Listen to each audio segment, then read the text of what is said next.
毋是少年人唔摒是这厝愈来愈贵，讲到这厝是愈卖愈贵，民众贷款的时间也愈来愈长。根据着内政部的统计，今年第三季民众买厝贷款的时间超过305期，大概是这25年来创下历史新高，这是有统计以来头一届超过300期。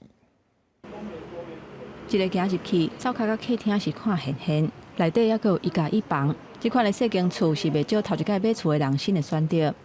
504年新，然后挑高4.2米，那总价也不会太贵的一个物件。那我们深受目前大概顶客族以及首购族的喜爱。虽然买一间厝是真侪人的目标，不过在厝价贵33的年代，嘛互立贷款的期限愈久愈长。根据内政部不动产资讯平台统计，今年第三季咱国民众买厝平均的贷款分期已经达到305期，比前一季加10期，佫创下历史新高。生活品质会很低吧？对，如果要背一间房的话，一直有负债或者一直要还东西的感觉，会有一点压力。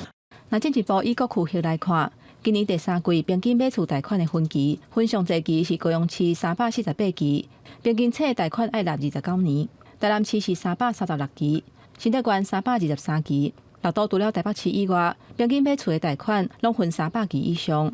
全台尤其包括中南部在这几年呢，房价涨幅确实是比较明显的。再加上呢，近年呢有比较多的设厂的利多啊，其实也刺激了房市的买气。绝大部分还会希望把这个房贷的期数跟优惠呢争取到满哦，对他们来说会是比较重视的。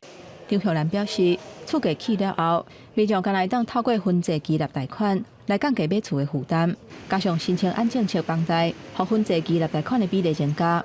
不过，申请安政策房贷款限期虽然约长到5年，不过续落来进入正式立利息、甲立本金，压力才等要开始。买厝的人一定要谨慎来规划，而且增加后期的财务能力，这是较健康理财方式。记者综合报道。